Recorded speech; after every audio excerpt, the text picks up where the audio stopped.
കോയമാർക്ക് ഒരിക്കൽ കൂടി ഞാൻ പറയാണ്, ചെറിയ പെരുന്നാൾ ചെറിയ പെരുന്നാൾ വലിയ പെരുന്നാൾ ആശംസകൾ. പിന്നെ കേട്ടോ കോയമാര്. അസ്സലാമു അലൈക്കും വറഹ്മത്തുള്ളാഹി വബറകാതുഹു. ഏവർക്കും എൻ്റെ ബ്ലോഗിലേക്ക് ഹൃദ്യമായ സ്വാഗതം. ആദ്യമായി വീഡിയോ കാണുന്നവർ തുടർന്നും വീഡിയോ ലഭിക്കാൻ സബ്സ്ക്രൈബ് ചെയ്ത് ബെൽ ബട്ടൺ അമർത്തുക. വീഡിയോ ഇഷ്ടമായാൽ ലൈക്കും ഷെയറും കമൻറ്റും ചെയ്യുക. ഇപ്പം ഞാൻ ഇത് പറയുന്നത് ജസ്ന സലീം എന്ന പേരായ ഒരു കപട കൃഷ്ണഭക്ത. അവൾക്ക് കൃഷ്ണനോടും യഥാർത്ഥത്തിൽ ആത്മാർത്ഥമായിട്ടുള്ള ഒരു ഭക്തിയില്ല, വേറെ ഹിന്ദു മതത്തോടുമില്ല, ക്രിസ്തു മതത്തോടുമില്ല, ഒരു മതത്തോടുമില്ല.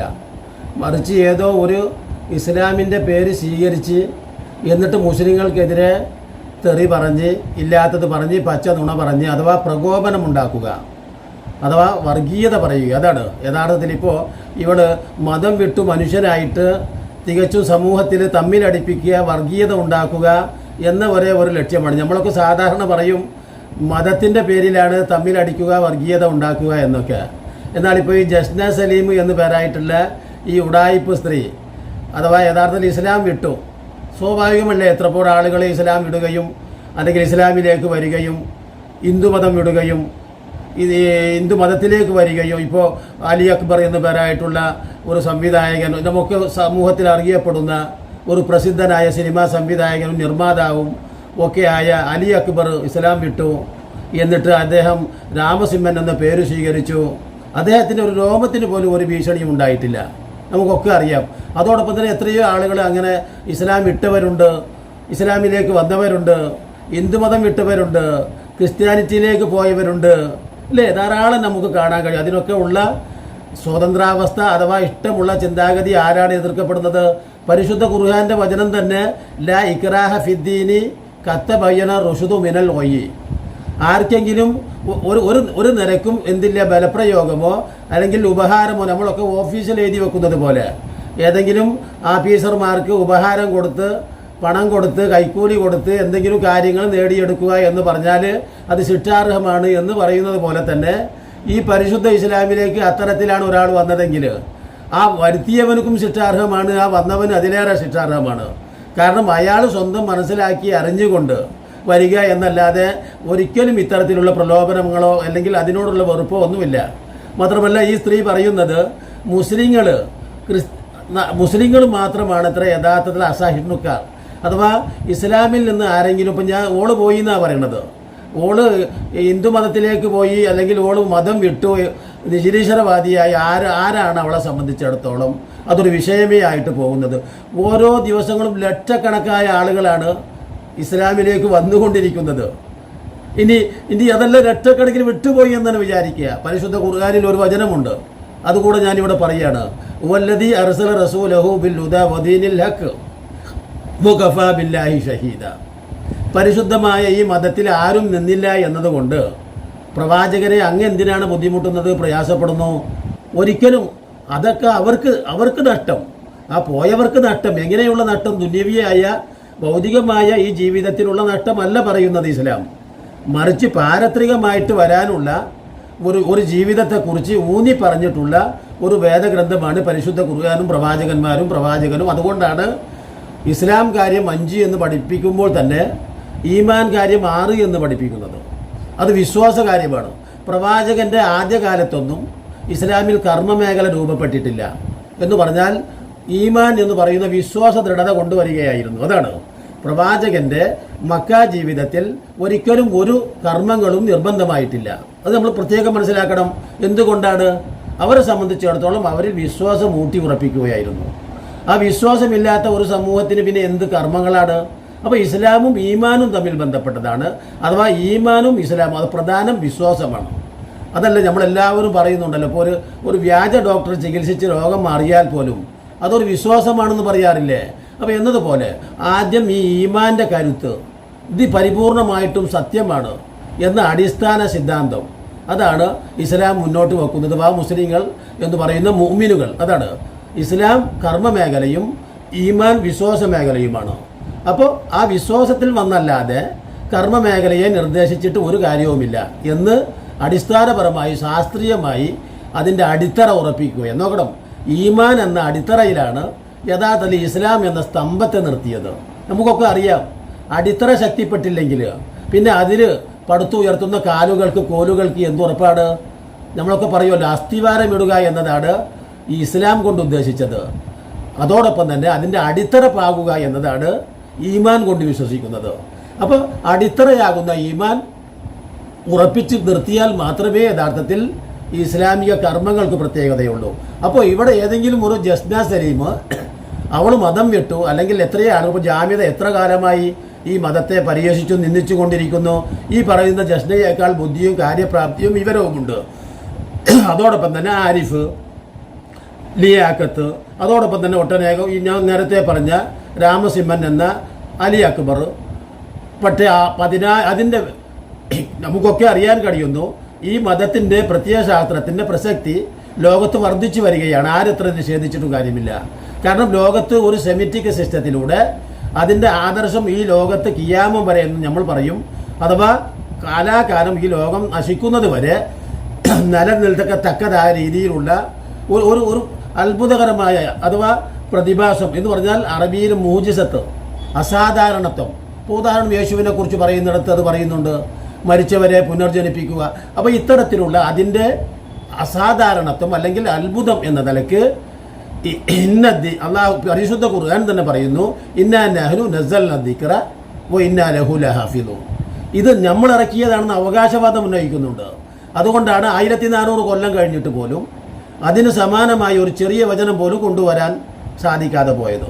അപ്പം ഞാനീ പറയുന്നത് എന്തെങ്കിലും ഉപഹാരങ്ങൾ കൊടുത്ത്, അല്ലെങ്കിൽ ഞാനിതാ പോകുന്നേ, ഞാനിപ്പോൾ പോകും എന്ന് പറഞ്ഞാൽ ഇജ്ജ് പോകല്ലേ, ഇപ്പോൾ പോകല്ലേ. ഏതോ ഒരു സിനിമയിൽ പറയുന്നുണ്ടല്ലോ, 2 കുട്ടികൾ അച്ഛനോട്, ശ്രീനിവാസനോടാണെന്നാണ് തോന്നുന്നത്, അച്ഛാ പോകല്ലേ എന്നതുപോലെ ജസ്ന പോകല്ലേ എന്ന് പറയുക എന്ന ലക്ഷ്യമായിരിക്കും ഇവർ ഉദ്ദേശിക്കുന്നത്. അത് രണ്ടും അവളുടെ നിരാശാബോധം അഥവാ റിട്ടേൺ ചെയ്യപ്പെടാൻ, അഥവാ ഇങ്ങോട്ട് വരൂ ജസ്ന, നീ പോയത് കൊണ്ട് വലിയ പ്രശ്നമുണ്ട് ഞങ്ങൾക്ക് മുസ്ലിങ്ങൾക്ക്, അതുകൊണ്ട് നീ വാ, ഇങ്ങോട്ട് വരണം, നിന്റെ ഈ പോക്ക് കണ്ടിട്ട് വലിയ സങ്കടമുണ്ട്, അങ്ങനെ ആരെങ്കിലും പറഞ്ഞ മാതിരിയുണ്ട് ഇപ്പോൾ ഈ സ്ത്രീയുടെ ഓരോ റിയാക്ട് കാണുമ്പോഴും. ആലോചിച്ച് നോക്കൂ, ഇപ്പോൾ ആ സ്ത്രീ പറയുന്നത് നിങ്ങളൊക്കെ കേട്ടല്ലേ യഥാർത്ഥത്തിൽ. മാത്രമല്ല അതൊന്നുകൂടെ നിങ്ങളൊന്ന് കേട്ടു നോക്കൂ. ചോദിക്കാൻ വരണേ, കാരണം നിങ്ങളുടെ ഓരോ വരവിനെയും കാത്തിരിക്കുന്ന ഒരാളാണ് ഞാൻ. നിങ്ങൾക്കൊരു കാര്യം കേൾക്കണം, അത് പറയാതിരിക്കാൻ വയ്യ. ഈ മതം വേണ്ടാന്നോ, മതത്തിൽ നിന്നും പിന്മാറുന്നോ, അല്ലെങ്കിൽ മതാചാരങ്ങൾ വിടുന്നോ, ഈ മുസ്ലിം മതസ്ഥരല്ലാതെ വേറൊരു മതസ്ഥരാണ് പറയുന്നതെങ്കിൽ, ഇവൻ ക്രിസ്ത്യൻ മതസ്ഥരോ അല്ലെങ്കിൽ ഹിന്ദു മതസ്ഥരോ അങ്ങനെ പറയാം, എനിക്ക് ഹിന്ദു മതത്തിൻ്റെ ആചാരം വേണ്ട, നിങ്ങൾ ഹിന്ദു മതത്തിൽ നിന്നും പിന്മാറും എന്നെങ്ങാനും ഇവരാരെങ്കിലും പറയാച്ചാൽ ഹിന്ദു മതസ്ഥരെന്ന് വെച്ചാൽ ഹൈന്ദവരും ക്രിസ്ത്യൻസും ഇവരുടെയൊക്കെ മതത്തിൽ നിന്നാണ് ഒരാളെന്ന് പറയുന്നത് വെച്ചാൽ അവർ പറയുന്നൊരു കാര്യമുണ്ട്, അവർക്ക് താല്പര്യമില്ലാത്തതുകൊണ്ടല്ലേ, അവർ പൊക്കോട്ടെ, അവരും ദൈവവും ആയിക്കോളും എന്ന് പറഞ്ഞിട്ട് ആ മതസ്ഥരങ്ങ് കൈവിട്ടേക്കും. പക്ഷേ ഇസ്ലാം മതം ഒരാൾ ഉപേക്ഷിക്കുകയോ ഇസ്ലാം മതത്തെക്കുറിച്ച് കുറ്റം പറയുകയോ കട്ടം ഉപേക്ഷിക്കുകയോ ചെയ്താൽ നായികക്ക് 144 പ്രാവശ്യവും പറയും, ഞങ്ങൾക്ക് കുഴപ്പമില്ല. എന്നിട്ടോ ദിവസം ഒരു 10 വീഡിയോ എങ്കിലും ഇതിനെപ്പറ്റി സംസാരിച്ചിട്ട് ഒരു വീഡിയോ പോസ്റ്റ് ചെയ്യും. ഈ കുഴപ്പമില്ലെങ്കിൽ എന്തിനാണ് ഈ വീഡിയോ പോസ്റ്റ് ചെയ്യുന്നതെന്നാണ് ഞാൻ നോക്കുന്നത്. പ്രശ്നമില്ലേ, അവനെ വൈക്കൊന്നും വിട്ടാൽ മതി. പക്ഷെ അത് ചെയ്യില്ല. അവർക്ക് എന്താ വെച്ചാൽ ഉള്ളി സങ്കടം കിട്ടോ, ഞമ്മരിട്ടൊരു വെള്ളപ്പം പെൺകുട്ടി തട്ടിയിട്ട് നാണമുണ്ടോ ഇങ്ങനെ പറയാൻ പ്രതിഷേധ പ്രകടനം സിന്ദാബാ. മതത്തിന് സപ്പോർട്ട് ചെയ്യാനാണെന്ന് പറഞ്ഞിട്ട് കുറേ ലവന്മാർ ഇറങ്ങിയിട്ടുണ്ട്. അപ്പൊ ലവന്മാർ മുഴുവനവും അവള് പോയ മതം എന്താ ഇല്ലാതാവുന്ന അവളുടെ വിചാരം, മതത്തെ തകർക്കാൻ പറ്റുന്ന അവളുടെ വിചാരം, മതം അത് അവൾക്ക് മനസ്സിലായില്ല എന്ന് പറയും. എന്നിട്ടും ഞാൻ പോയതിനെ പറ്റി സംസാരിക്കും, എടുത്ത് വെച്ച് സംസാരിക്കും. അത് പറയുന്ന കാര്യങ്ങൾ നിങ്ങൾ എന്താണ് ആ സ്ത്രീ പറയുന്നത്? ക്രിസ്ത്യാനികൾക്കും ഹിന്ദുക്കൾക്കും ഒന്നുമില്ലാത്ത അത്രമാത്രമുള്ള ഒരു പ്രതികാര ബുദ്ധി അഥവാ അസഹിഷ്ണുത, അതാണ് ആ മലയാള ഭാഷയുടെ സാഹിത്യാർത്ഥം. എന്തെങ്കിലും ഒരിക്കലും എന്താ പറയുക സഹകരിക്കാൻ കഴിയാത്ത അല്ലെങ്കിൽ വെറുപ്പിൻ്റെ മനസ്സ്. അപ്പോൾ മതം വിട്ടവരോടൊക്കെ വെറുപ്പ് ഒരിക്കലും ഉണ്ടായിട്ടില്ല. പ്രവാചകൻ അങ്ങനെ പഠിപ്പിച്ചെങ്കിലല്ലേ. എൻ്റെ കുടുംബത്തിൽ തന്നെ ധാരാളം ചില ആളുകളൊക്കെ എന്ന് പറഞ്ഞാൽ മതത്തിൻ്റെ പേരുണ്ട്, അവർ മതം വിട്ടിട്ടുണ്ട്, പക്ഷേ ഞങ്ങൾ നല്ല ബന്ധത്തിലാണുള്ളത്. ആലോചിച്ച് നോക്കൂ. എന്നതുപോലെ തന്നെ ഈ മതത്തിലേക്ക് വന്നിട്ടുള്ള ഒട്ടനേകം നല്ല ചെറുപ്പക്കാരികളുമുണ്ട്. അവരൊക്കെ അവരുടെ മുൻ മതത്തിൽ അഥവാ അവരുടെ ഹിന്ദുക്കളാണെങ്കിൽ ആ ഹിന്ദു മതത്തിൽ, അല്ലെങ്കിൽ ക്രിസ്ത്യാനികളാണെങ്കിൽ ആ ക്രിസ്തു മതത്തിൽ അവരുടെ അച്ഛനോട് അമ്മയോട് കുടുംബത്തോട് വളരെ ബഹുമാനപൂർവ്വമാണ്, സ്നേഹപൂർവ്വം അവർക്ക് ഇപ്പോഴും ചെലവിന് കൊടുക്കുന്നുണ്ട്.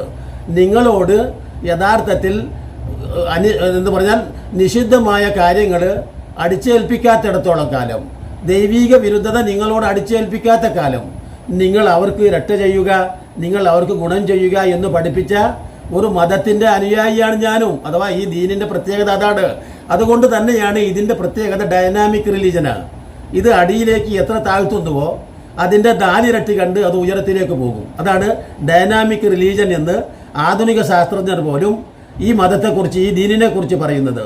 ഇപ്പം നമുക്കൊക്കെ അറിയാം, ഏറ്റവും വലിയ സമ്പന്ന രാജ്യമായ യൂറോപ്പ്, അമേരിക്ക തുടങ്ങിയിട്ടുള്ള ആ രാജ്യങ്ങളിൽ പോലും അവരുടെ എന്താ പറയുക അൾത്താരകൾ അഥവാ പള്ളികൾ, ക്രിസ്തീയ പള്ളികൾ ഒഴിഞ്ഞു കിടക്കുകയും അതോടൊപ്പം തന്നെ അത് ബാറാക്കി മാറ്റുകയും ഒട്ടനേകം പള്ളികൾ മുസ്ലിങ്ങൾക്ക് നിങ്ങൾ കൊണ്ട് നടത്തിക്കോളൂ അല്ലെങ്കിൽ നിങ്ങളുടെ പള്ളിയാക്കൂ എന്ന് പറഞ്ഞ് മുസ്ലിങ്ങൾക്ക് ഇട്ടുകൊടുക്കുകയും അഥവാ കൈയൊഴിഞ്ഞു കൊടുക്കുകയും അങ്ങനെ മുസ്ലിങ്ങൾ അതിൽ അവരുടെ പ്രാർത്ഥനാലയമായി പള്ളികളാക്കി കൊണ്ട് നടക്കുകയും ചെയ്യുന്നു. എന്താച്ചാൽ അവർക്ക് ആ ഈമാൻ എന്ന് ഞാൻ നേരത്തെ പറഞ്ഞ ആ ഈമാനിക കരുത്ത് നഷ്ടപ്പെട്ടത് കൊണ്ട്, അഥവാ ലോകത്ത് ഇത്തരത്തിലുള്ള ഒരു സിസ്റ്റമാറ്റിക്, ഞാൻ പറഞ്ഞല്ലോ വിശ്വാസത്തെ ദൃഢപ്പെടുത്തിയതിന് ശേഷം മാത്രമാണ് പടച്ചതമ്പുരാനായ അള്ളാഹു ആ പ്രവാചകനോട് ഇസ്ലാമിക കർമ്മങ്ങളെക്കുറിച്ച് സംസാരിച്ചത്. അല്ലാതെ അത് ശരിയാവില്ല. മഹാനായ ഞാനൊരു എക്സാമ്പിൾ കൂടെ പറയാം. അപ്പം ഞാൻ ആദ്യം പറയുന്നത്, ഈ പറയുന്ന ജസ്റ്റിനെ വെറുതെ എങ്കിലും എന്തായി ചെയ്യുന്നത്, വെറുതെ ഒരു പബ്ലിസിറ്റി ഉണ്ടാക്കുക. കാരണം തനിക്ക് വേണ്ടത്ര റീച്ചൊന്നും യൂട്യൂബിൽ കിട്ടുന്നില്ല. കാനഡയിൽ ഒരു 400 വ്യൂസ് 300 വ്യൂസ് ജാമിതയോടേക്കാൾ താഴെ കിട്ടുന്നുള്ളൂ. അപ്പോൾ ഇതിന് എന്തൊക്കെയാണ് ചെയ്യേണ്ടത് എന്ന് ജാമിത പല കുറുക്കു വഴികളും ആരിഫിനോട് ചോദിച്ചറിയുന്നുണ്ട്. എനിക്ക് ഇതൊന്ന് റീച്ച് കിട്ടണം. കാരണം ആരിഫിൻ്റേത് കുറച്ചും കൂടെ ടെക്നോളജി വികസിപ്പിച്ചുകൊണ്ട് തന്ത്രപരമായിട്ടുള്ള വീഡിയോകളാണ്. അപ്പോൾ ആ വീഡിയോകൾക്ക് റീച്ച് കിട്ടുമ്പോൾ ഒരേ എന്താ പറയുക സഹവർത്തിയായ സഹയാത്രികയായ ജാമിദക്ക് റീച്ച് കിട്ടുന്നില്ല.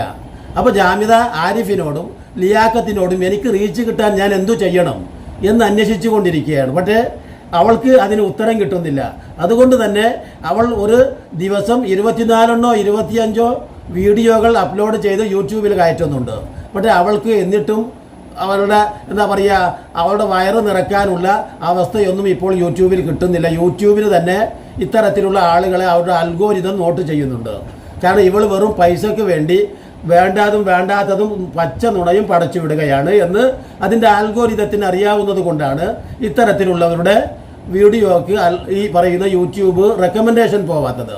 അപ്പോൾ സ്വാഭാവികമായിട്ടും കുറച്ചും കൂടെ പച്ച നുണകൾ പുതിയ തന്ത്രത്തിൽ എങ്ങനെയാണ് ഞാൻ ഇനി ചെയ്യേണ്ടത് എന്ന് ജാമിദ ആരിഫിനോടും മറ്റും ചോദിച്ചറിയുകയാണ്. ആലോചിച്ച് നോക്കൂ. അതുപോലെ തന്നെ ഉള്ള ഒരു ഗതികേട് ഈ സ്ത്രീക്ക് വന്നിട്ടുണ്ട്. പക്ഷേ ഈ സ്ത്രീക്ക് ഇപ്പോൾ ആരോടും ചോദിച്ചറിയാനില്ലാത്തത് കൊണ്ട് ഇവൾ ഇതൊരു പബ്ലിസിറ്റിക്ക് വേണ്ടി പച്ച നുണകൾ പറഞ്ഞുകൊണ്ടിരിക്കുക. അവളെ സംബന്ധിച്ചിടത്തോളം ആരാണ് അവളെ ശ്രദ്ധിക്കുന്നത്? അവൾ പോയത് ഞാൻ ഇതുവരെയും ഒരു മുസ്ലിയാരും ഒരു ഉസ്താദും അതൊരു വിഷയമാക്കിയിട്ട് യൂട്യൂബിലിടുകയോ പറയുകയോ, കാരണം എന്ത് ചർച്ച ചെയ്യാനാണ് ആ സ്ത്രീയെ സംബന്ധിച്ചിടത്തോളം? ആ സ്ത്രീയെക്കുറിച്ച് ചർച്ച ചെയ്യുക. അപ്പോൾ വെറൈറ്റി മീഡിയ തുടങ്ങിയിട്ടുള്ള എന്തെന്നാ അതിനൊക്കെ പറയും ആ തരത്തിലുള്ള ചാനലുകളല്ലാതെ സാധാരണ ഒരു മനുഷ്യൻ ആ സ്ത്രീയോട് എന്തെങ്കിലും ഒന്ന് ചോദിക്കുമോ? ചരിത്ര ശുദ്ധി എന്ന് പറയുന്ന എന്താ പറയുക ഒരു അംശം പോലുമില്ലാത്ത തികച്ചും മനുഷ്യവംശത്തിന് അപമാനമായ ആ സ്ത്രീയോട് ചോദിച്ച് ഏതെങ്കിലും ഒരു ചാനൽ റീച്ച് കൂട്ടാൻ ശ്രമിച്ചാൽ യഥാർത്ഥത്തിൽ എന്താ സംഭവിക്കുക? നിങ്ങളൊന്ന് അത് സത്യത്തിൽ സഫീന ബീവിയാണ് ആ സ്ത്രീക്ക് മറുപടി കൊടുക്കാൻ ഏറ്റവും നല്ലത്, ഞാനല്ല എന്ന് പറഞ്ഞുകൊണ്ട് അതോടൊപ്പം നിങ്ങളൊന്ന് മറ്റൊന്ന് ആലോചിച്ച് നോക്കേണ്ട വേറൊരു കാര്യമുണ്ട്. എന്താണെന്ന് ചോദിച്ചാൽ ഈ പറയുന്ന ജസ്ന എന്ന് ഇവള് മറ്റു മതങ്ങളൊക്കെ തീർച്ചയായിട്ടും അതിൽ നിന്ന് വേർപെട്ടു പോയി മറ്റു മതങ്ങൾ സ്വീകരിച്ചാൽ അവർക്ക് അസഹിഷ്ണുതയില്ല. പക്ഷേ മുസ്ലിങ്ങൾ അസഹിഷ്ണുക്കളാണ്. പെണ്ണെ ഇത് കേൾക്കുന്നവരൊന്ന് ആലോചിച്ച് നോക്കൂ. ഇതുവരെയും ഇസ്ലാം വിട്ടതിൻ്റെ പേരിൽ ഒരൊറ്റ ആളുടെയും രോമം ഒരാളും ഇവിടെ പിഴുതെടുത്തിട്ട് പോലുമില്ല. അതോടൊപ്പം തന്നെ ഇസ്ലാം സ്വീകരിച്ചതിൻ്റെ പേരിൽ ഒട്ടനേകം ബുദ്ധിമുട്ടുകളും ത്യാഗങ്ങളും പ്രയാസങ്ങളും അവിടെ ശരീരം തന്നെ ഇല്ലാതാവുകയും ചെയ്ത സംഭവങ്ങളാണ് ആദ്യകാല അനുഭവം മുതലുള്ളത്. പ്രവാചക കാലഘട്ടം മുതൽ മാത്രമല്ല എല്ലാ അറിയുന്ന ചരിത്രകാരന്മാർക്കും ആളുകൾക്കും അറിയാം. ഇപ്പം നമ്മുടെ അനുഭവത്തിൽ ഒരു കാട്ടൂർ അലി മുസ്ലിയാർ തുടങ്ങിയിട്ടുള്ള നോക്കണം കുറ്റ്യാടി അബൂബക്കർ മാസ്റ്റർ, അതോടൊപ്പം തന്നെ ഇസ്ലാം ലേക്ക് വന്നിട്ടുള്ള ഇപ്പോൾ അടുത്ത കാലത്ത് യാസർ, ഫൈസൽ കൊടിഞ്ഞി തുടങ്ങിയിട്ടുള്ള ആളുകൾ, അത് ഓർമ്മയിലാണ് ഞാൻ പറയുന്നത്, അവർ ഇസ്ലാം സ്വീകരിച്ചു എന്ന ഒറ്റ കാരണത്താൽ തികച്ച അസഹിഷ്ണുത കൊണ്ട് ഫാസിസ്റ്റുകളാൽ രക്തസാക്ഷികളാവേണ്ടി വന്നിട്ടുള്ളവരാണ് അവരൊക്കെ. ആലോചിച്ച് നോക്കൂ. അതല്ലാതെ ഇന്ന് വരെയും ചരിത്രത്തിൽ ഒരു മുസ്ലിം ഒരിക്കലും തന്നെ ഏതെങ്കിലും ഇസ്ലാമിൽ നിന്ന് വിട്ടുപോയി എന്നതിൻ്റെ പേരിൽ അവർ ഏതെങ്കിലും ഒരാളെ ഞാൻ നേരത്തെ പറഞ്ഞ പോലെ ഒരു രോമത്തിന് പോലും ഒരു കേടുപാടും വരുത്തിയിട്ടില്ല. അത് എന്തുകൊണ്ടാണ്? അവരുടെ പ്രത്യയശാസ്ത്രം അത്രമാത്രം ഭദ്രമാണ്. അതായത് അവർക്ക് വേണ്ടാത്ത ഒരു ഹിദായത്തിനെ എന്തിനാണ് നമ്മൾ കൊണ്ടുപോയിട്ട് അവളിലേക്ക് സമ്മർദ്ദം ചെലുത്തുന്നത്? ഓരോരുത്തർക്കും വേണമെങ്കിൽ സ്വന്തം വ്യക്തി ജീവിതത്തിൽ മാത്രമാണ് ഈ പരിശുദ്ധമായ ഈമാനും ഇസ്ലാമും ഉള്ളത്. എന്നിട്ട് ഈ രാജ്യത്തിൻ്റെ നിയമമനുസരിച്ച് ആ മാർഗത്തെ പ്രചരിപ്പിക്കുക എന്നത് മാത്രമേ നിർദ്ദേശിക്കുന്നുള്ളൂ. അത് ആർക്കും അരോചകമോ വിദ്വേഷമോ ഉണ്ടാവരുത്. ആലോചിച്ച് നോക്കൂ. ഒരാൾക്കും അത് പ്രയാസപ്പെടുത്തരുത് എന്ന് പറയുന്ന ഒരു മതം എങ്ങനെ നിന്റെ അയൽവാസി പട്ടിണി കിടക്കുമ്പോൾ അതാണ് നീ വയറും നിറച്ചുണ്ണുന്നവൻ നമ്മിൽപ്പെട്ടവനല്ല എന്ന് മാത്രമല്ല, ഈമാന്റെ പ്രഖ്യാപനം എന്ന് പറയുന്നത് മനുഷ്യോപകാരപ്രദമായ മനുഷ്യത്വപരമായ അൽ ഈമാനു ബിദുഹും വസബുഹൂന ശുഹബത്തൻ ഫഅഫ്ദലുഹ ഖൗല ലാ ഇലാഹ ഇല്ലല്ലാഹ് വഅദ്നാഹ ഇമാതത്തുൽ അദാനി തരീഖ് എന്ന് പറഞ്ഞാൽ അതിൻ്റെ ഏറ്റവും വലിയ വിശ്വാസം ഏകദൈവ തൗഹീദാണ്. അതിൻ്റെ 70ാമത്തെ ഭാഗമോ വഴിയിൽ നിന്ന് മുള്ളുമാറ്റുകയും അഥവാ കല്ലുമാറ്റി ആളുകൾക്ക് സൗകര്യമുണ്ടാക്കി കൊടുക്കുക എന്നതും ആ വിശ്വാസത്തിൻ്റെ ഭാഗമായി പഠിപ്പിക്കുമ്പോൾ അത് ഹിന്ദുക്കൾക്ക് ചെയ്തു കൊടുക്കരുത്, ക്രിസ്ത്യാനിക്ക് ചെയ്തു കൊടുക്കരുത് എന്ന് പറയുന്ന ഒരു നിർദ്ദേശം ആ മതത്തിന് അന്യമാണ് എന്ന് പറഞ്ഞുകൊണ്ട് ഈ ജസ്നയുടെ ഉടായിപ്പ് എന്താണെന്ന് എല്ലാവർക്കും ഇപ്പോൾ ബോധ്യമായിട്ടുണ്ട്. ഈ റീച്ചില്ലാതെ ഉഴലൊന്ന ആ സ്ത്രീക്ക് ഒരു പബ്ലിസിറ്റി അത് മാത്രമേ ആ സ്ത്രീ ഉദ്ദേശിക്കുന്നുള്ളൂ. അതുകൊണ്ട് മാത്രം പച്ച നുണകൾ പറഞ്ഞ് ഒന്നിനും എന്താ പറയുക, നമ്മൾ പറയുമല്ലോ സാധാരണ രീതിയിൽ ഒരു പൊട്ടിയ ക്ലോക്ക് പോലും നിങ്ങൾ അവഗണിക്കരുതെന്ന്. ആ പൊട്ടിയ ക്ലോക്കിൻ്റെ അത്ര പോലും സമൂഹം വില കൊടുക്കാത്ത തികഞ്ഞ ഒരു എന്താ പറയുക ഒരു വേസ്റ്റ് ആയിട്ടുള്ള ഒരു സ്ത്രീ പോയി അവൾ പോയില്ലേ ഇത് ഞാൻ പറഞ്ഞ പോലെ കരഞ്ഞുകൊണ്ടിരിക്കുകയാണ് ഈ സമുദായം എന്ന് ആ ഉടായിപ്പാണ് അവൾ പറയുന്നത്. ആലോചിച്ച് നോക്കുക. അതിന് ഇവിടുത്തെ ബുദ്ധിയുള്ള ഉത്ഭുതരായ ആളുകൾ തീർച്ചയായിട്ടും വർഗീയത ഉണ്ടാക്കാൻ അല്ലെങ്കിൽ വിദ്വേഷം ഉണ്ടാക്കി പ്രശ്നങ്ങൾ ഉണ്ടാക്കാൻ ശ്രമിക്കുന്ന അവരുടെ വാക്കുകൾക്ക് അത്രമാത്രമേ വില ആരും കൊടുക്കുന്നുള്ളൂ. ഞാൻ നേരത്തെ പറഞ്ഞ ഒരു സ്ത്രീ, ആ സ്ത്രീയുടെ വാക്കുകൾക്ക് ആളുകൾ കൊടുക്കുന്ന വില എന്തായിരിക്കും? ഇതിൻ്റെ പേരിൽ അവൾക്ക് റീച്ചൊന്നും കിട്ടുകയില്ല എന്ന് പറഞ്ഞുകൊണ്ട് ഇനിയും നല്ല നല്ല വീഡിയോകളുമായി നിങ്ങളെ കണ്ടുമുട്ടുന്നത് വരെ നിങ്ങൾക്ക് നന്ദി.